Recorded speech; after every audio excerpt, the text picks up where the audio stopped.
আচ্ছা, তোমরা কি স্ক্রিনে স্ক্রিনে একটা স্লাইড দেখতে পাচ্ছ? জি। Yes, miss. Good. Yes, miss. ওকে, আচ্ছা যারা Yes, miss. ঠিক আছে, Yes, ওকে, Yes, miss. miss. ওকে। Yes, miss. যাদের অ্যাটেন্ডেন্স দিতে পারছো না স্কিপ করো, হয়তো টেকনিক্যাল কারণে হচ্ছে না। তোমরা এখন মনোযোগ দিয়ে ক্লাসটা করো, ওকে? আমরা ক্লাসটা ঠিক মতো করি, আমাদের পরীক্ষাটা ভালো হওয়া খুব জরুরি। আজকে আমাদের টপিকস কি বাবা বলো তো? Cloud computing Cloud computing. and Cloud green computing and green digitalization. digitalization. Yes, আজকে আমি এই ক্লাউড কম্পিউটিংটা আগে একটু বোঝাবো, তারপর গ্রিন ডিজিটালাইজেশনটা বোঝাবো, ঠিক আছে? আচ্ছা, আমাদের এখানে ক্লাস 3 এরও অনেক ছোট ছোট বেবি আছে, রাইট?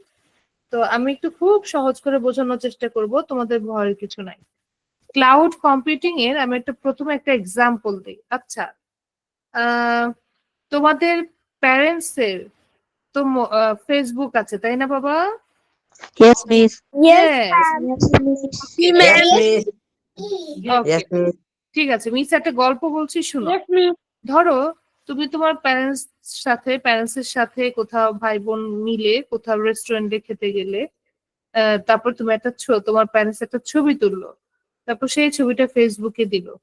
বলো তো এই ছবিটা, এই যে ফেসবুকে সবাই দেখতে পাচ্ছে, এই ছবিটা কি তোমার প্যারেন্টস এর মোবাইলে এটা সেভ হচ্ছে নাকি অন্য কোথাও সেভ হচ্ছে? ফেসবুকে যে ছবিটা সবাই দেখতে পাচ্ছে সেটা কি মোবাইলে সেভ হয় নাকি ফেসবুকে সেভ হয়? এটা একটু বলো তো মিসকে। মিসের কথা শোনা যাচ্ছে? অন্য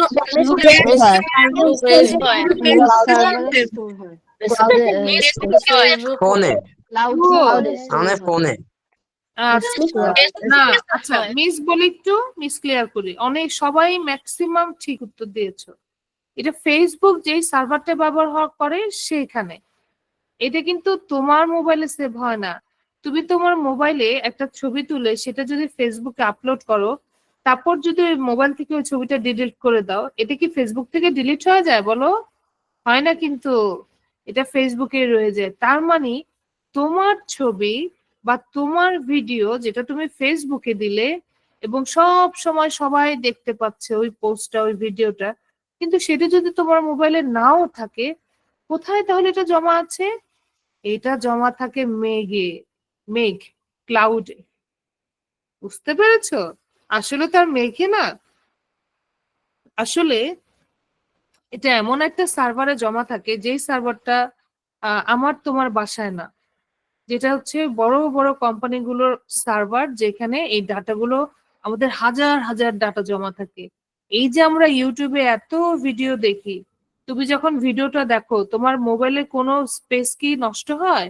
হয় না। এটা কিন্তু আমরা ইউটিউবে ক্লিক করি, ইন্টারনেট থাকলে, যতক্ষণ ইন্টারনেট থাকে ততক্ষণ আমরা এটা দেখতে পারি। তাহলে এটা কোথায় যে লোড হয়, এই সেভ হয়, এই ভিডিওটা কোথায় আছে? ইউটিউবের কোনো এক সার্ভারে। এটাকে বলা হয় ক্লাউড, ক্লাউড কম্পিউটিং। তুমি যদি তোমার মোবাইলে কোনো একটা ছবি তুলো, সেই ছবি তুমি যদি দেখতে চাও, ধরো এটা ফেসবুকে দাওনি, তুমি তোমার মোবাইলে যেতে হয়, মোবাইলের গ্যালারিতে তুমি সেভ করে রেখেছো, তখন গ্যালারি থেকে দেখতে পাও। কিন্তু ফেসবুক, ইউটিউব, গুগলের ডকুমেন্ট গুলো আমরা তাহলে কোথা থেকে দেখতে পাই? যেমন ধরো তোমার প্যারেন্টস এর কাছে যদি একটা মেইল আসে, মেইলটাতে ওপেন করে গুগল অ্যাকাউন্ট দিয়ে ওপেন করলো, মেইলটা পড়তে পারলো, কিন্তু এই মেইলটা কোথায় সেভ হচ্ছে? আমার তোমার মোবাইলে না, আমার তোমার ল্যাপটপে না। আমাদের ল্যাপটপ বা মোবাইল কি সুন্দর স্পেস রয়ে যায়, কিন্তু এগুলো কোথায় সেভ হয়? এগুলো সেভ হয় ক্লাউডে। এর জন্য এটার নাম বলে ক্লাউড কম্পিউটিং। আসলে সেভ হয় সার্ভারে, কিন্তু আমরা যে দেখতে পাই না, এগুলোর খোঁজও জানি না, কিন্তু যখন প্রয়োজন তখন এগুলাকে এক্সেস করতে পারি। এর জন্য এটার নাম হয়েছে ক্লাউড কম্পিউটিং। এই পাশের এই ছবিটা দেখো, এই ছবিটা দেখলেও তোমরা বুঝতে পারবে যে এখানে এই যে ক্লাউড কম্পিউটিং, দেখো এখানে কম্পিউটার, এখানে সার্ভার, এই যে মেঘ, এই যে মেঘ, তার মানে কি যত ডাটা আছে সব কোথায় জমা? সব হচ্ছে মেঘ। সেদিন আমরা ডাটাবেস পড়েছিলাম, এই দেখেছো এই ডাটাবেজের ডাটা কোথায় জমা? সব মেঘের মধ্যে, মানে হচ্ছে ক্লাউডের মধ্যে, এই যে সব ক্লাউডের মধ্যে। তার মানে আমাদের স্ট্যান্ডার্ড যে প্রক্রিয়া যেখানে সমস্ত ডাটা জমা থাকে সেটা হচ্ছে এই ক্লাউডে বা মেঘে। তাহলে ক্লাউড কম্পিউটিং কি? ক্লাউড কম্পিউটিং হলো একটি প্রযুক্তি। এটা একটা কি বাবারা? Technology. This is a technology, প্রযুক্তি। ক্লাউড কম্পিউটিং হলো একটি প্রযুক্তি যেখানে ইন্টারনেট ব্যবহার করে রিমোট সার্ভারের ডেটা সংরক্ষণ, পরিচালনা এবং প্রক্রিয়াকরণ করা যায়। এটাকে বলা হয় ক্লাউড কম্পিউটিং। এতটুকু বুঝেছো তোমরা?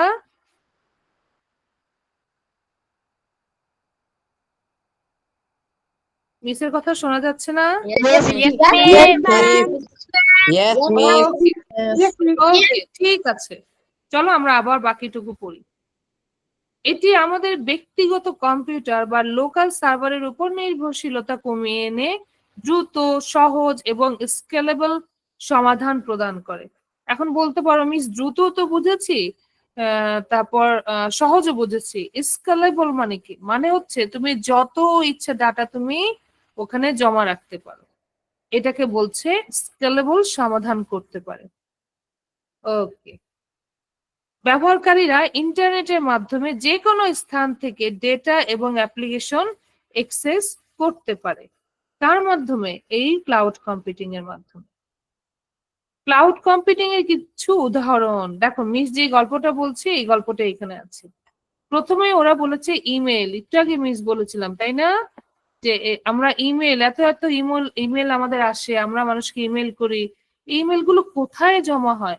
10টা ইমেল জমা হলেই তো আমার কম্পিউটার অবস্থা, কম্পিউটার না ধরো মোবাইল আমাদের স্লো হয়ে যাবে। তাহলে আমার এত হাজার হাজার ইমেল কোথায় জমা হয়? দেখো, Gmail, Yahoo mail, Outlook extra যে ইমেল আছে, এই ইমেল গুলো জমা হয় হচ্ছে ক্লাউডে। আচ্ছা, তোমরা যে এইখানে জয়েন করেছো বলো তো তোমাদের কি ইমেল লেগেছে নাকি লাগেনি? আইসিটি অলিম্পিয়াডে রেজিস্ট্রেশন করার জন্য ইমেল লেগেছে নাকি লাগেনি বলো তো?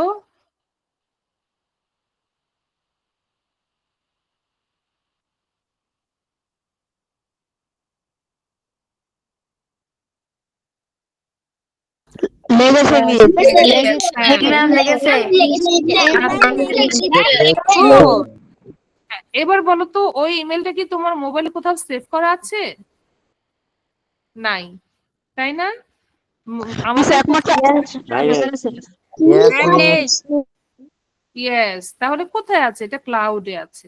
এই যে এটা হচ্ছে ক্লাউড কম্পিউটিং। ক্লাউড কম্পিউটিং দ্বারা কি হয়? এটা হয়, এটা হয়, এটা হয়, এটা হয়, এটা হয়, এটা হয়। তা আমরা ইমেলটা বুঝে গেলাম। অনলাইন স্টোরেজ, আমরা অনলাইনে কি করতে পারি? অনেক ডাটা রাখতে পারি। তাহলে আমার মোবাইলে কোনো ডাটা রাখার আর প্রয়োজন হয় না। যেমন এই যে ফেসবুকে, যেমন গুগল ড্রাইভ, আমরা ম্যাক্সিমাম মানুষ এখন কোথায় ডাটা রাখি? গুগল ড্রাইভে ডাটা রাখি। তারপর ড্রপ বক্স, এটা একটা মজার জায়গা যেখানে তুমি ইচ্ছা মতো ডাটা রাখতে পারো। ওয়ান ড্রাইভ এক্সট্রা, এগুলোর নামটা একটু মাথায় রাখবে, হ্যাঁ? যে অনলাইন স্টোরেজ কোনটা, Google drive, drop box, one drive, এগুলো খুব ইউজ হয়। আচ্ছা, স্ট্রিমিং সেবা। স্ট্রিমিং সেবা কি জানো? ধরো তুমি ফেসবুক থেকে একটা লাইভে যখন যাও, লাইভ মানে কি বলতো? ফেসবুক লাইভ মানে কি?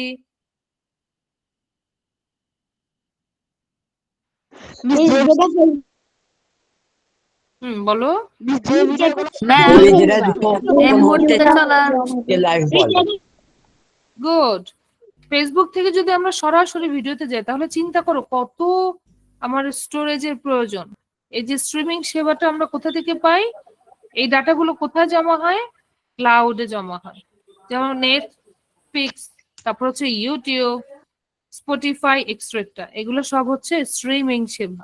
ওকে, সোশ্যাল মিডিয়া, মিস এতক্ষণ ধরে যা বলেছি, ফেসবুক, ইনস্টাগ্রাম, টুইটার, এগুলো সব, এগুলোতে যত আমরা পোস্ট দেই, যত ভিডিও, যত ছবি আপলোড করি, সব জমা হয় হচ্ছে ক্লাউডে। অনলাইন কিছু টুলস যেমন Google Docs, Microsoft Office extra হচ্ছে অনলাইন টুলস। গেমিং সেবা, আমি কখনো তোমাদেরকে বলবো না যে তোমরা অনলাইনে গেম খেলো, এটা খুব বাজে জিনিস। আমাদের গেম থেকে অনেক দূরে থাকতে হবে। কিন্তু যারা আমরা ভুল করে হলেও ধরো ঘন্টার পর ঘন্টা গেম খেলি, এই গেমের জন্য তো আমার অনেক ডেটা কম্পিউটারে জমা হতে হবে। কিন্তু তুমি যদি অনলাইন গেম খেলো, একটা ডেটাও তোমার কম্পিউটারে জমা হবে না। সেগুলো কোথায় জমা হবে? এই যে Google stadium, Xbox cloud gaming etcetera. তুমি গেম খেলবে কিন্তু তোমার স্টোরেজ ওরা ফুল করবে, কিন্তু তোমার নিজস্ব যে লোকাল স্টোরেজ কোনোটাতেই কোনো সমস্যা হবে না, কোনো ডেটা জমা হবে না। তো এগুলো হচ্ছে ক্লাউড কম্পিউটিং এর কিছু উদাহরণ, কিছু বাস্তব উদাহরণ। সবচেয়ে কমন উদাহরণ হচ্ছে email, online storage, social media, gaming সেবা। তাই না বাবা? তোমরা সবাই বুঝতে পেরেছো?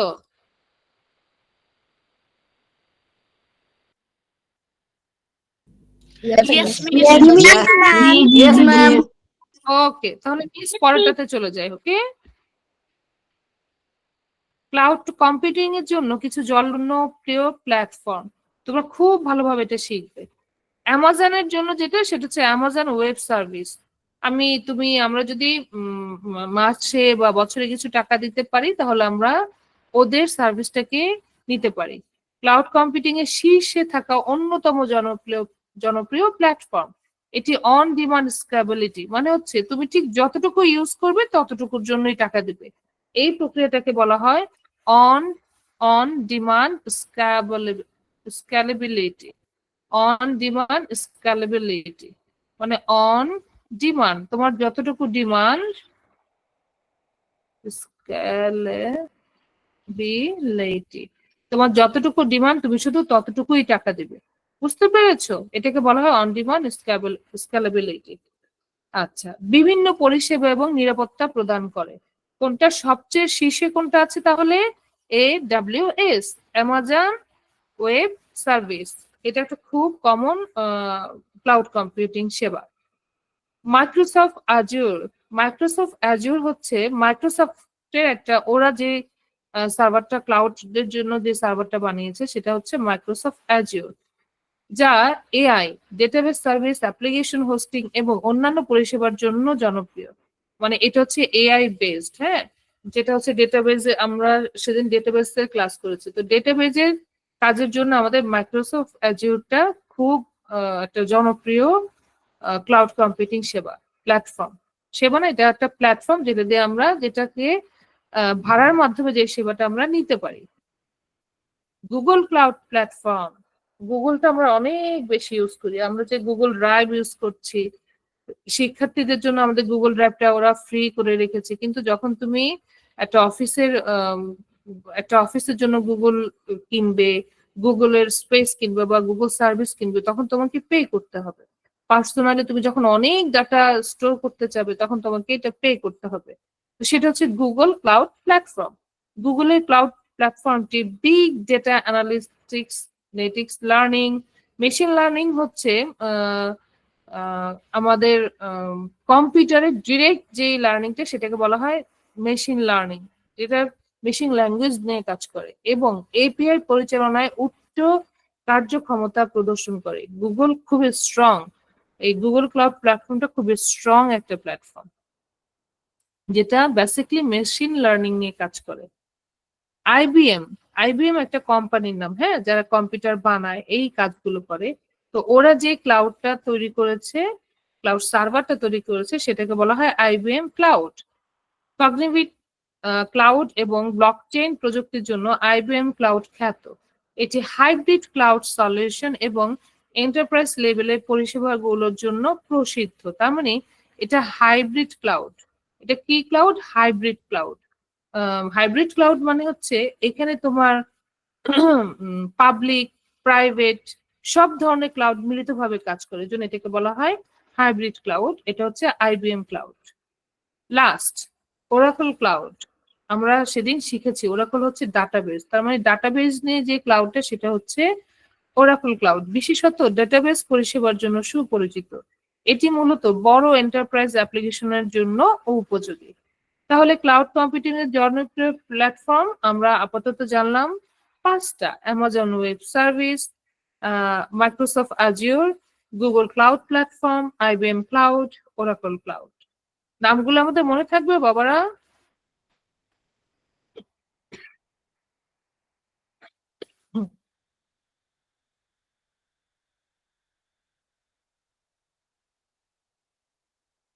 তোমরা শুনতে পাচ্ছ তো, তাই না?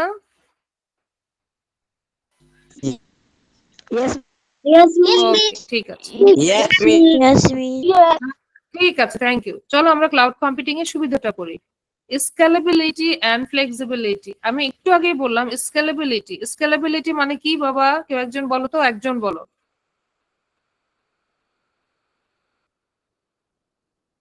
স্কেলেবিলিটি মানে কি? সুবিধা। আরেকটু অন্যরকম জিনিস বাবা, স্কেলেবিলিটি। হ্যাঁ হ্যাঁ মাপযোগ্যতা। হ্যাঁ, মাপযোগ্যতা তো অবশ্যই, কিন্তু বিষয়টা একটু মানে তুমি যদি তোমার মতো করে একটু বুঝিয়ে বলতে। মাপযোগ্যতা বলতে মানে কি বুঝাচ্ছে বাবা? আচ্ছা, তোমরা তো অনেক ছোট মানুষ। মিস পরিমাপ। হ্যাঁ, আমার অনেক বেশি পরিমাণ প্রয়োজন হলে আমি অনেক বেশি পরিমাণের জায়গা ব্যবহার করতে পারবো। এটাকে বলা হয় স্কেল আছে না? স্কেল থেকে আসছে স্কেলেবিলিটি, মানে আমার যত প্রয়োজন আমি তত ব্যবহার করতে পারবো। আর ফ্লেক্সিবিলিটি, মাপযোগ্যতা। মাপযোগ্যতা, গুড। আর ফ্লেক্সিবিলিটি মানে হচ্ছে আমি আমার মতো করেই ব্যবহার করতে পারবো, এটাকে বলা হয় flexibility.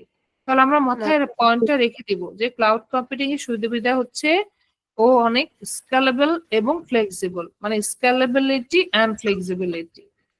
Accessibility and remote work. Accessibility মানে হচ্ছে তুমি ধরো কোথায় বলবো, তুমি ধরো তোমার গ্রামের বাড়ি ঘুরতে গিয়েছো, সেখান থেকেও তুমি লগ ইন করে ওখানে তুমি ডাটা রাখতে পারবে। যেমন তুমি যদি তোমার গ্রামের বাড়ি ঘুরতে যাও, সেখানে কি তুমি ফেসবুকে একটা ছবি আপলোড করতে পারবে না বলো? ইজিলি পারবে। ফেসবুকের ক্লাউডে সেই ছবিটা জমা হবে, এর জন্য এটাকে বলা হয় অ্যাক্সেসিবিলিটি, যেখানে অনেক দূর থেকেও তুমি অ্যাক্সেস করতে পারবে, মানে যে কোনো জায়গা থেকে তুমি এই ক্লাউডে এই সেবাটাকে অ্যাক্সেস করতে পারবে। আর রিমোট ওয়ার্ক মানেই হচ্ছে দূরবর্তী জায়গা থেকে, একদম পাহাড়ের কোনো অঞ্চল থেকেও তুমি এই সেবাটা পাবে। অ্যাপ্লিকেশন ডিপ্লয়মেন্টের গতি।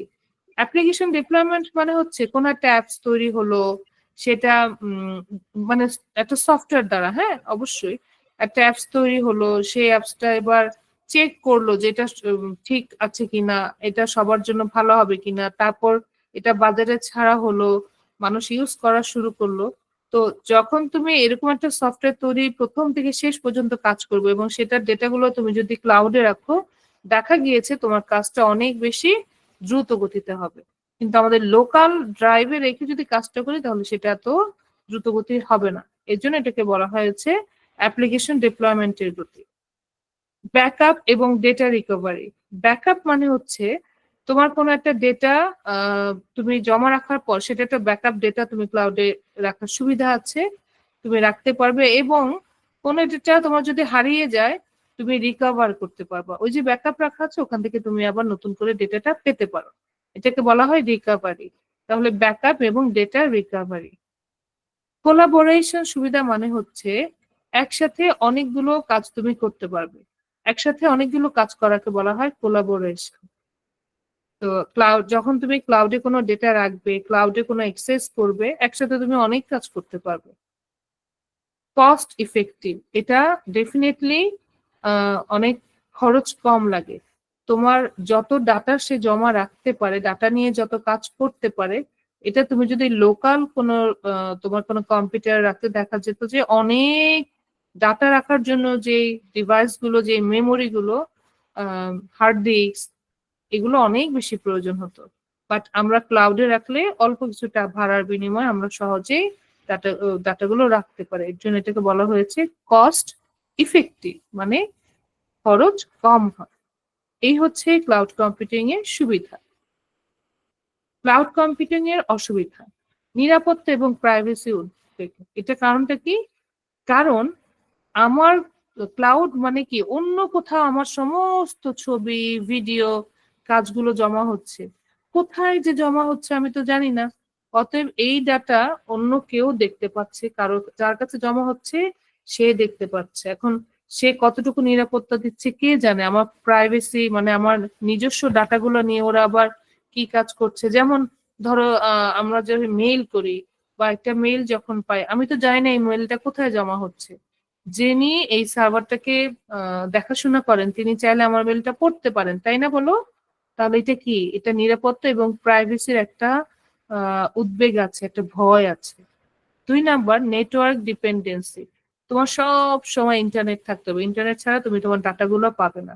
কিন্তু তোমার লোকাল মানে তোমার মোবাইল বা ল্যাপটপে যদি কোনো ডাটা সেভ করো, মোবাইলের গ্যালারিতে যখন কোনো একটা ছবি থাকে সেটার জন্য কি আর ইন্টারনেট লাগে? আমরা দেখলেই তো সেটা ওপেন করতে পারি। তো এখানে বলা হয়েছে এটা একটা অসুবিধা যে নেটওয়ার্ক লাগবে, নেটওয়ার্ক ডিপেন্ডেন্সি, আমরা নেটওয়ার্কের উপর ডিপেন্ড থাকবো। মালিকানা এবং কন্ট্রোল, মালিকানা এবং কন্ট্রোল মানে কি? মালিকানা এবং কন্ট্রোল মানে হচ্ছে ওই যে আমি একটু আগে বললাম যে যে মালিক সেই মাত্র আমার ডাটাগুলো দেখতে পাচ্ছে এবং কন্ট্রোল করতে পারছে। এখন তোমার জিনিস আরেকজন মালিক, একটু কেমন লাগে না? এটা হচ্ছে সমস্যা। লোডিং টাইম এবং পারফরমেন্স ইস্যু, অনেক সময় ডাটা লোড হতে অনেক সময় লাগে এবং ধরো তুমি একটা প্রেজেন্টেশন শুরু করলে, তোমার একটু ইন্টারনেটের সমস্যা হলো, বাস প্রেজেন্টেশনটা বাফার হচ্ছে, অর্ধেকে এসে বাকিটা থেমে যাচ্ছে, পারফরমেন্স ইস্যু হচ্ছে ওটা। লং টার্ম কস্ট, তুমি যত বছর ধরে ক্লাউড কম্পিউটিং ব্যবহার করবে তত বছর ধরে, তত মাস ধরে তোমাকে টাকা দিয়ে যেতে হবে, ভাড়া দিয়ে যেতে হবে, সেটাকে বলা হয়েছে long term cost. Cloud computing এর প্রকারভেদ। ক্লাউড কম্পিউটিং সাধারণত 3 প্রকার। পাবলিক ক্লাউড, যেটা আমি তুমি সবাই ব্যবহার করতে পারি, যেমন আমরা গুগল ড্রাইভ ব্যবহার করতে পারি, যারা আমরা শিক্ষক, যারা আমরা স্টুডেন্ট, এর জন্য আমাদেরকে টাকা দিতে হয় না, ওরা ফ্রি দিয়ে রেখেছে, এটা হচ্ছে পাবলিক ক্লাউড। প্রাইভেট ক্লাউড, যেটা তোমাকে টাকা দিয়ে কিনতে হবে। কোনো একটা অর্গানাইজেশন, ধরো তোমার স্কুলের একটা জি সুট আইডি আছে, তো তার মানে কি তোমাদের জি সুট ক্লাউড আছে, ওকে, এটা হচ্ছে পাবলিক প্রাইভেট ক্লাউড। আর হাইব্রিড হচ্ছে পাবলিকও আছে আবার প্রাইভেটও আছে। এমন একটা অর্গানাইজেশনে ধরো আমরা কাজ করি যেখানে কিছু ডাটা সেটা সবার জন্য ওপেন, যেখানে অটোমেটিক সেভ হয়ে যাবে, আবার কিছু ক্ষেত্রে আমাকে ওই জিসুটের আইডি ছাড়া আমার ডাটাটা সেভ হবে না। যেমন ফেসবুক, ইউটিউব, এগুলো সব হচ্ছে পাবলিক, আমরা চাইলে একটা ছবি তুলতেই পারি, ভিডিও করে সেটা পোস্ট করতেই পারি, আমার ডাটাগুলো সেভ হয়ে যায়।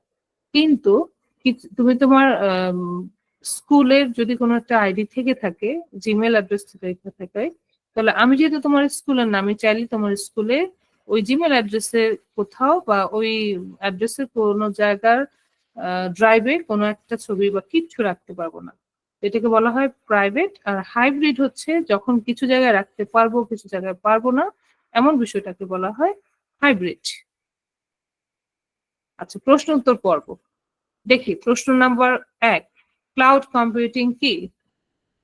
একটি খেলনা। বি, ইন্টারনেটের মাধ্যমে ডেটা সংরক্ষণ ও অ্যাপ্লিকেশন ব্যবহার করার পদ্ধতি। সি, শুধুমাত্র একটি কম্পিউটার। ডি, একটি বই। বলতো, শুধু উত্তর বলবো যে বি, এ, বি, সি অথবা ডি, বলতো কোনটা হবে উত্তর এটা?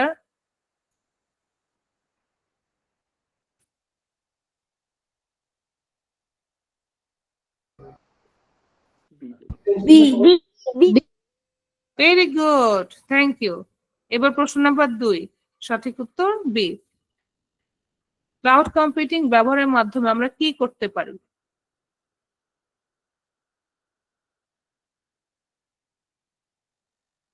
যে কোনো জায়গা থেকে তথ্য দেখতে পারি, শুধুমাত্র স্কুলে কাজ করতে পারি, শুধুমাত্র বাড়িতে কাজ করতে পারি। তথ্য। ভেরি গুড, আচ্ছা এবার 4 নম্বরটা কি হবে বলো তো? 3 নম্বরটা পরে দিচ্ছি। মেঘ শব্দটি ক্লাউড কম্পিউটিং এ কি বোঝায়? প্রকৃত মেঘ, ইন্টারনেট বা অনলাইন সিস্টেম, কম্পিউটার হার্ডওয়্যার, কোন এক ধরনের সফটওয়্যার, কোনটি হবে? কোন এক ধরনের software. B hardware. D, B internet তো বি, ইন্টারনেট বা অনলাইন সিস্টেম। বাবা, ক্লাউড কখনো এটা হার্ডওয়্যার কিছু হবে না, হ্যাঁ, এটা হচ্ছে ইন্টারনেট বা অনলাইন সিস্টেম যেখানে আমরা ডাটা স্টোর করতে পারি। বুঝতে পেরেছো? ঠিক আছে, তোমরা তো এটা পেরে গেলে, আমি জানতাম যে তোমরা এগুলো ম্যাক্সিমাম সবাই পারবে। আমরা পরেরটাতে চলে যাই। সবুজ ডিজিটালাইজেশন, এটা আমাদের খুব ইম্পর্টেন্ট একটা টপিক। সবুজ ডিজিটালাইজেশন, ছবিটার দিকে খুব ভালোভাবে সবাই তাকাও। দেখো এখানে দেখানো হচ্ছে একটা জায়গা যেখানে এই যে কিছু মানুষ বসে আছে, প্রত্যেকটা মানুষের হাতে কম্পিউটার ল্যাপটপ আছে, বাট তার সমস্তটা সবুজ। গাছের মধ্যেও নেটওয়ার্ক, এই যে দেখো ক্লাউড এখানে ঘুরছে, এখানে ডাটাবেস, এখানে পাসওয়ার্ড, কিন্তু সব কিছু হচ্ছে সবুজের মধ্যে। এই যে দেখেছো, এগুলো কি? এগুলো হচ্ছে প্রকৃতির মাধ্যমে শক্তি সঞ্চয়, শক্তি রূপান্তর করা। এই যে এটা কি বলো? Panel, right? এইখান থেকে আমাদের কি হয়? বিদ্যুৎ উৎপন্ন হয়। এই যে সূর্যের আলো থেকে বিদ্যুৎ উৎপন্ন হচ্ছে। তার মানে আমাদের যত শক্তি, যত এই যে আমরা দেখছি যে সিগন্যাল, ওয়াইফাই এর সিম্বল, এগুলো সব আসছে আমাদের কোথা থেকে? এই সবুজ থেকে। তো এটাই হচ্ছে সবুজ বা গ্রিন ডিজিটালাইজেশন। গ্রিন ডিজিটালাইজেশন এটা খুব ইম্পর্টেন্ট। আমাদের বর্তমান পৃথিবীর যে অবস্থা, যে সবকিছু নষ্ট হয়ে যাচ্ছে, আমাদের মানুষের আয়ু কমে যাচ্ছে, মানুষ অসুস্থ হয়ে যাচ্ছে, এখন আমাদের বাতাসে বিষ আর বিষ। কিন্তু এই বিষকে থামাতে হলে আমাদেরকে কি করতে হবে? এই সবুজকে ব্যবহার করতে হবে। দেখো, গ্রিন ডিজিটালাইজেশন হলো একটি গুরুত্বপূর্ণ ধারণা যা ডিজিটাল প্রযুক্তি ব্যবহার এবং পরিবেশ বান্ধব পদ্ধতিগুলোর সমন্বয় করে। এটা ডিজিটাল প্রযুক্তির ব্যবহার এবং পরিবেশ বান্ধব পরিবেশ পদ্ধতিগুলো সমন্বয় করে। মানে হচ্ছে যেখানে গাছ থেকে, সবুজ থেকে আমরা কি করব? শক্তি উৎপন্ন করব। এটি টেকসই উন্নয়ন এবং পরিবেশ সংরক্ষণের দিকে লক্ষ্য করে প্রযুক্তিগত অগ্রগতি এবং ব্যবসায়িক প্রক্রিয়াগুলোকে পুনর্গঠন করতে সহায়ক। আচ্ছা, আমরা ব্যবসায়ীরা কি করি? আমরা ব্যবসায়ীরা যত পারি শুধু ইলেকট্রনিক ব্যবহার করি, কিন্তু এই ব্যবহারগুলো আমাদের শরীরের জন্য খুব ক্ষতিকর। ওরা বলছে যে এটা না করে আমরা কি করব? টেকসই উন্নয়ন এবং পরিবেশ সংরক্ষণের দিকে লক্ষ্য করে প্রযুক্তিগত অগ্রগতি করব। কিভাবে করব? দেখো, এর মাধ্যমে বিভিন্ন ডিজিটাল সমাধান, যেমন স্মার্ট গ্রিড। স্মার্ট গ্রিড হচ্ছে ওই যে বিদ্যুৎ উৎপন্ন হয় যেখান থেকে, বিদ্যুৎ উৎপন্নের সময় 30% তোমার বিদ্যুৎ বিকিরণ হয়ে যায়। তো যেই বিদ্যুৎ গুলো তোমার কাজে লাগে না, চলে যায়, সেগুলোকে ধরে নিয়ে আবার নতুন বিদ্যুৎ উৎপন্ন করা, এটাকে বলা হয় smart grid. Energy efficient data centre, মানে এমন একটা ডেটা সেন্টার থাকবে যেটা হচ্ছে এনার্জিকে এফিসিয়েন্টলি এনার্জিটাকে ব্যবহার করতে পারবে, এটাকে বলা হয় energy efficient data centre. Smart city, smart city মানে এটা নয় যে আমার বাসার মধ্যে এক্সেলেটর থাকবে, রাস্তার মধ্যে এসি থাকবে, বিষয়টা তা নয়। স্মার্ট সিটি হচ্ছে এই যে, যেমন এটা একটা স্মার্ট সিটি, আমরা যে ছবিটা দেখছি, এই ছবিটা, এইটা হচ্ছে একটা স্মার্ট সিটির ছবি, যেখানে সমস্ত কিছু বিদ্যমান, কিন্তু কিসের মাধ্যমে? আমাদের সৌরশক্তি এবং গাছপালা থেকে নিয়ে ওরা পরে স্মার্ট সিটিটা তৈরি করেছে। আর আরেকটা হচ্ছে internet of things. Internet of things খুবই ইম্পর্টেন্ট একটা টপিক। এটা হচ্ছে তোমার বাসার ফোন, তো সরি, তোমার বাসার এসি, তোমার বাসার ফ্রিজ, তোমার বাসার টিভি, তোমার বাসার রাইস কুকার, সমস্ত কিছু, তোমার ঘড়ি, টিভির রিমোট, এসির রিমোট, সমস্ত কিছু তোমার মোবাইল দ্বারা কন্ট্রোল হবে। ধরো আমি আমার এসির রিমোটটা পাচ্ছি না বা টিভি রিমোটটা পাচ্ছি না, মোবাইলে কোন একটা রিমোট ব্যবস্থা থাকবে যেখানে এসি রিমোটে ক্লিক করলে এসিটা বেজে উঠবে, এসি রিমোটটা ব্লিঙ্ক করবে। বাসা থেকে দূরে অফিসে আছি, অফিস থেকে বাটনে ক্লিক করব, আমার রাইস কুকারটা অন হয়ে যাবে এবং আমার ভাত রান্না শুরু হয়ে যাবে। মানে সমস্ত কিছু যখন তুমি ইন্টারনেটের মাধ্যমে, রিমোটের মাধ্যমে ব্যবহার করবে, সেটাকে বলা হয় ইন্টারনেট অফ থিংস। ব্যবহার করে পরিবেশ রক্ষা, রিসোর্সের সাশ্রয় এবং কার্বন নির্গমন হ্রাস করা। কার্বন নির্গমন, আমরা শুধু জানি যে কার্বন ডাই অক্সাইড গাছ থেকে বের হয়, যেটা আমাদের জন্য ক্ষতি, তার থেকেও কার্বন অনেক ভাবে বের হয়। ভেহিকেল মানে যানবাহন থেকে আমাদের অনেক কার্বন গ্যাস বের হয়। আমাদের এই যে কয়লা পুড়ে ইট তৈরি হয়, ওই সময় দেখবা ইটের ভাটার থেকে দেখবা অনেক বড় বড় এরকম লম্বা লম্বা ইটের ভাটা থাকে, বিরাট বড় বড় এরকম লম্বা লম্বা ইটের ভাটা থাকে দেখবে একটা জমির মধ্যে। আর দেখবে যে উপরে ধোঁয়া, আকাশ পুরো আকাশ কালো হয়ে আছে। এগুলা কি সব কার্বন। এভাবে আমাদের ব্যবহৃত অনেক কিছুতে কার্বন বের হয়, যেটা আমাদের শরীরের জন্য খুব খারাপ। তো এগুলা কি করতে হবে? হ্রাস করতে হবে, এগুলা কমাতে হবে। আচ্ছা, এটি প্রযুক্তির সাহায্যে মূলত মানে হচ্ছে এটা তাহলে কি? এটা মূলত এটি প্রযুক্তির সাহায্যে উন্নয়নের সাথে সাথে পরিবেশ ও প্রাকৃতিক সম্পদ সংরক্ষণ নিশ্চিত করার একটি উদ্যোগ। এই উদ্যোগটাকে বলা হয় গ্রিন ডিজিটালাইজেশন।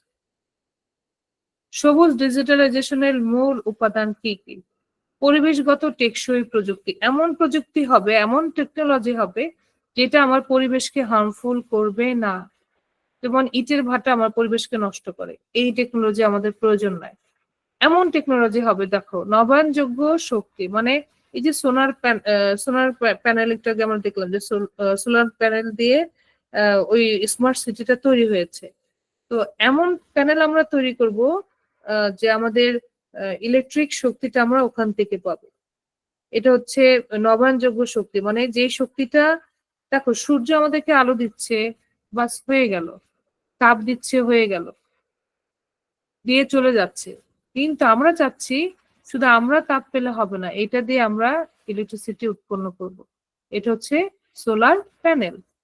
আবার উইন্ডো টারবাইন, ওই যে একটু আগে ছবিটা দেখেছো না, এই যে দেখো উইন্ডো টারবাইন, বাতাসকে ব্যবহার করে শক্তি রূপান্তর। এই যে দেখেছো, এটা হচ্ছে উইন্ডো টারবাইন, এটা হচ্ছে সোলার প্যানেল। সিটিতে শুধু এগুলা থাকবে। তাহলে কি হবে? আমার যে প্রকৃতি দিয়ে আমি আমার শহরটাকে তৈরি করে ফেলতে পারবো। যা ইলেকট্রিসিটি লাগে এটা দিয়েই তৈরি করতে পারবো। ইলেকট্রিসিটির জন্য আলাদা করে আমার কোনো সিস্টেম প্রযুক্তিতে যাওয়া লাগবে না। আচ্ছা, শক্তি সাশ্রয় স্মার্ট ডিভাইস। এমন ডিভাইস ব্যবহার করব যেটা শক্তিকে সাশ্রয় করবে। শক্তিকে সাশ্রয় মানে হচ্ছে কম শক্তি খরচ করবে, বেশি শক্তি ধরে রাখবে। উন্নত ডেটা সেন্টার এবং ক্লাউড পরিষেবা। ওই যে দেখেছো, মানে আমার ডেটাগুলো যেন ক্লাউডে জমা থাকে। এটা হচ্ছে একটা মূল উপাদান সবুজ ডিজিটালাইজেশনের, গ্রিন ডিজিটালাইজেশন। আরেকটা হচ্ছে ই বর্জ্যের টেকসই ব্যবস্থাপনা। বর্জ্য মানে ময়লা। এখন এই ময়লাগুলোকে আমরা কিভাবে করব? এমন ভাবে ফেলবো যে যেটা পুনর্ব্যবহার হওয়া যায়। মানে তুমি একটা পানির বোতল খেয়ে প্লাস্টিকের বোতলটা ফেলে দিয়েছো, কিন্তু সেটাকে যদি রিসাইক্লিং করে ওই বোতলটা থেকে আবার নতুন কোনো একটা, ধরো ওয়ান টাইম ইউজ গ্লাস তৈরি হলো, ওয়ান টাইম চামচ তৈরি হলো, বা এনিথিং এলস কিছু একটা তৈরি হলো, এটাকে বলা হয় পূর্ণ ব্যবহারযোগ্য উপকরণ ব্যবহার। আন্তর্জাতিক মান অনুযায়ী ই বর্জ্য নিষ্পত্তি। এমন ভাবে আমি আমার বর্জ্যটাকে নষ্ট করব যেন এটা আর কোনো ক্ষতির কারণ না হয়। আমাদের দেশে কি হয়, নদী নালা খাল বিল গুলো পচা, মানে আমরা কি করে একটা চিপস খেয়ে প্যাকেটটা ফেলে রাখছি রাস্তায়, একটা পানির বোতল খেয়ে পানির বোতলটা রাস্তায় ফেলে দিই, এগুলো সব জমে একটা সময় ঝড় বৃষ্টি বাতাসে যে যে কোথায় নিচে যে জমে, মানে পুকুরে যে জমে, নদীতে নিচে জমে, তখন কি হয়, আমাদের ওই খাল বিল নালা ডোবা সব আটকে যায়।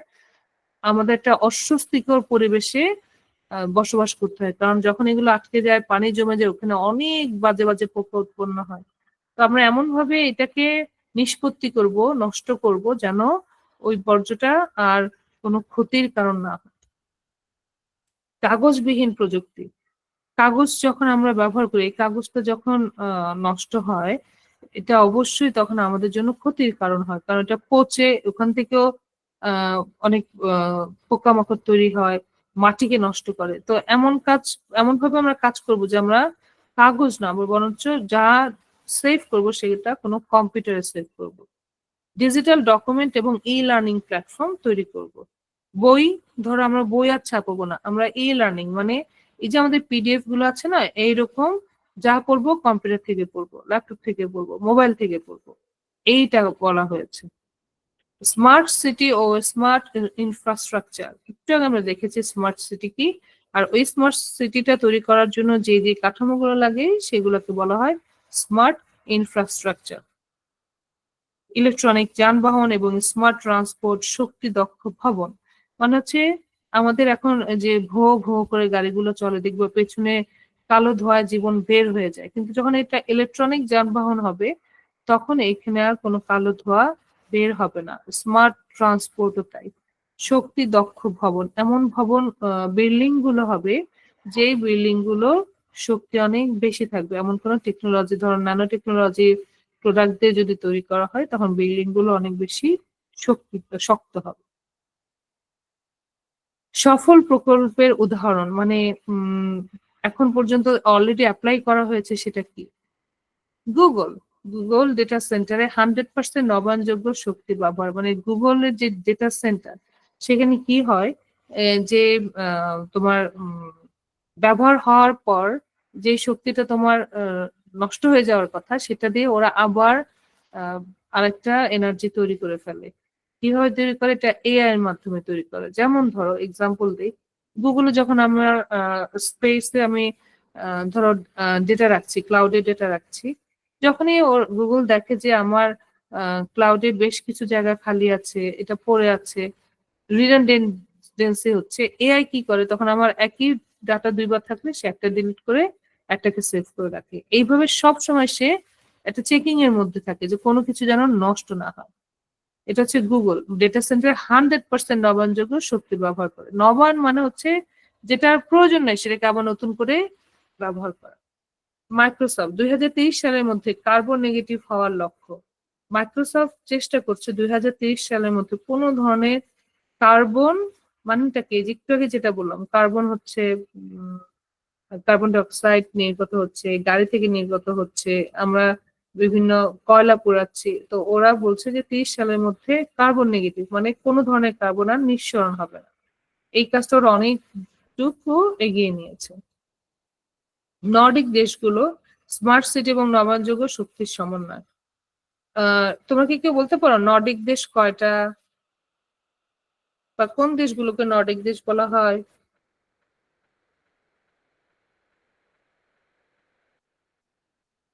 ওকে, মিস মিস নর্ডিক দেশ 5টা। Very good. জাপান, কোনটা কোনটা বলো তো? আমি বলি। জাপান, মিস আইসল্যান্ড, তারপর Norway, Sweden, Finland, Iceland, Denmark. Miss Ireland. মানে হচ্ছে পৃথিবীর উত্তর দিকে যে দেশগুলো বাবা, ওগুলো হচ্ছে নর্ডিক দেশ। যে যে বললো নরওয়ে, ফিনল্যান্ড, আইসল্যান্ড, ডেনমার্ক, হ্যাঁ এগুলো হচ্ছে তোমার নর্ডিক দেশ।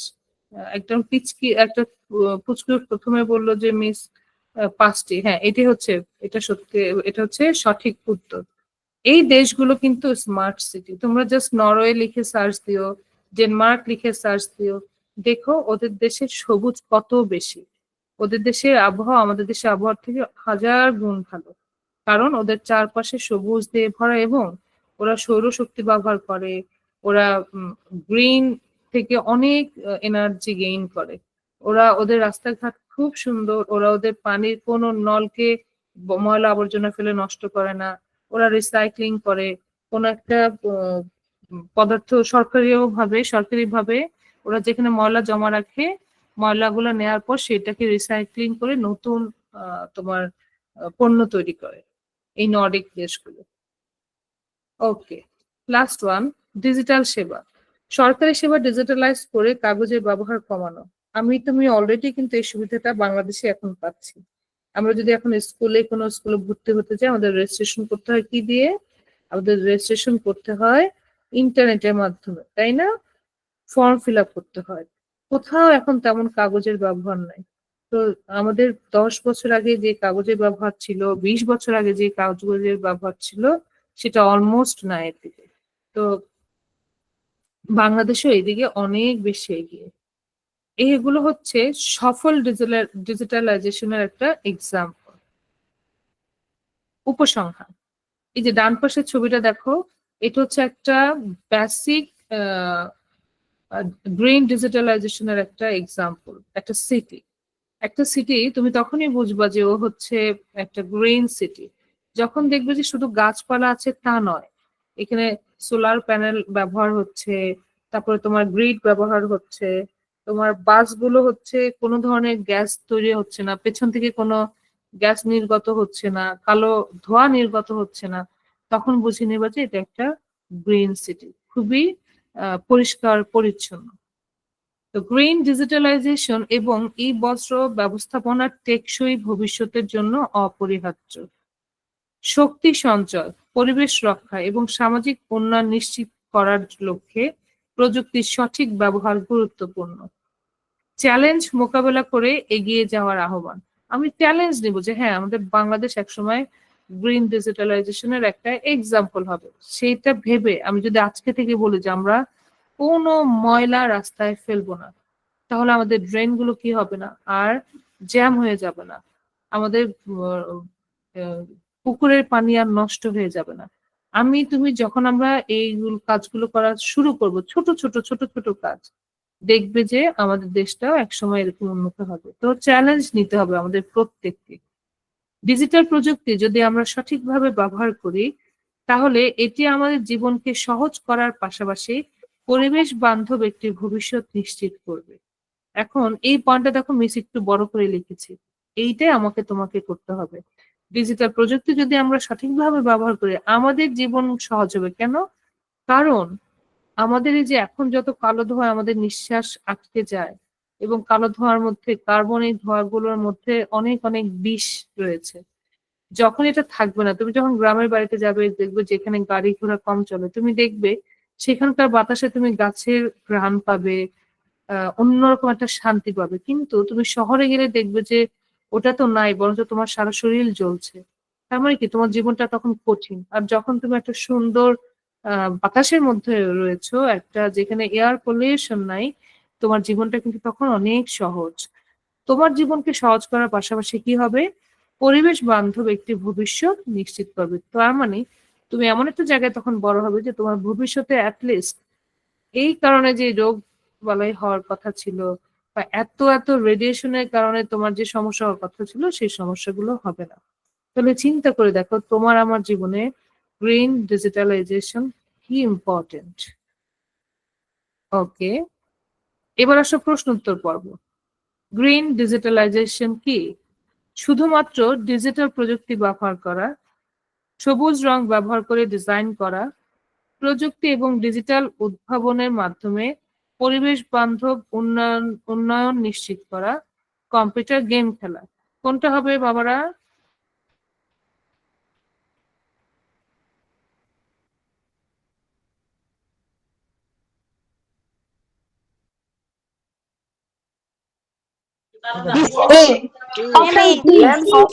নাম্বার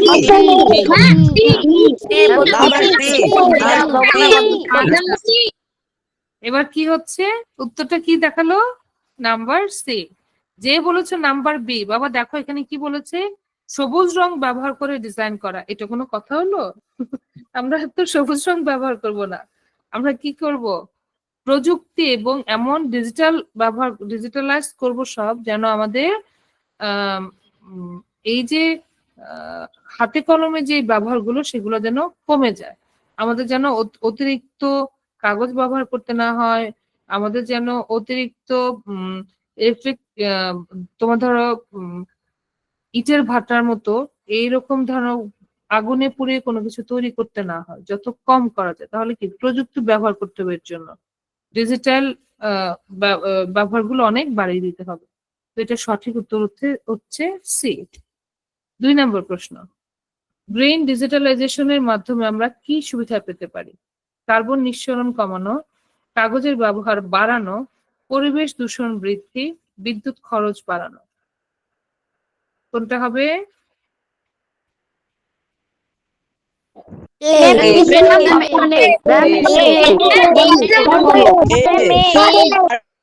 থ্যাংক ইউ, সঠিক উত্তর এ। এবার আসো 3 নাম্বার, গ্রিন ডিজিটালাইজেশনে কোন ধরনের শক্তির ব্যবহার গুরুত্বপূর্ণ? আবার বলছি, গ্রিন ডিজিটালাইজেশনে কোন ধরনের শক্তির ব্যবহার গুরুত্বপূর্ণ? পরমাণু শক্তি? Very good.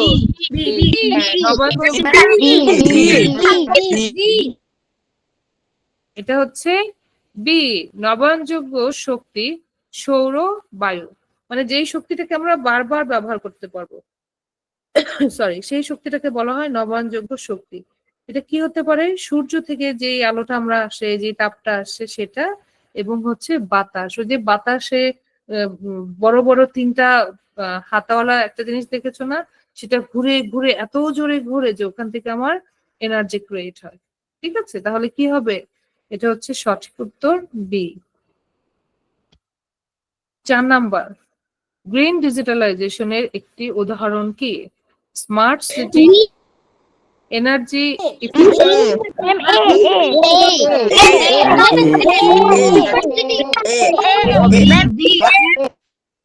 গুড।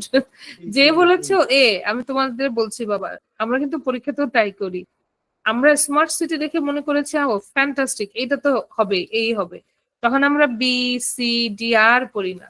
দেখো তো, স্মার্ট সিটি আমাদের তখন কি করতে হবে? আমাদের অবশ্যই অবশ্যই 4টা পড়তে হবে। বিতে আছে energy efficient data centre. Energy efficient তার মানে কি? আমরা শিখেছি এনার্জি এফিসিয়েন্সি, যেখানে এনার্জিকে দ্বিতীয়বার ব্যবহার করা যায়, বারবার এনার্জিকে ব্যবহার করতে পারবো এফিসিয়েন্টলি যখন প্রয়োজন তখন, তার মানে energy efficient data centre. Electric যানবাহন, একটু আগে মিস বলেছি, এমন যানবাহন যেটা দিয়ে গ্যাস বের হবে না, মানে কালো কার্বন বের হবে না, ধোঁয়া বের হবে না, তাহলে সেই যানবাহন কি? ইলেকট্রিক যানবাহন, যেটা চার্জে চলবে, ব্যাটারিতে চলবে। আর হচ্ছে ডিতে দেওয়া আছে উপরের সবগুলো, তাহলে কি হবে? উপরের সবগুলো। ওকে, তাহলে মিসের এই পর্যন্ত ছিল আজকের ক্লাস। তোমাদের কারো কোনো কোশ্চেন আছে বাবারা ক্লাস রিলেটেড?